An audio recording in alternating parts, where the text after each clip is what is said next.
Nga malamanan, ito nga gagayam ng kakabsat. Pakantay manan tatay ti tarakan tayo nga paton. So dito'y medyo feeds nga ipakantayo.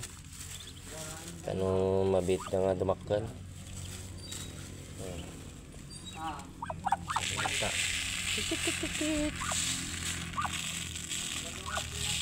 So tatapay lang ang gamyamanat ayatan nga gagayam kita kabsat.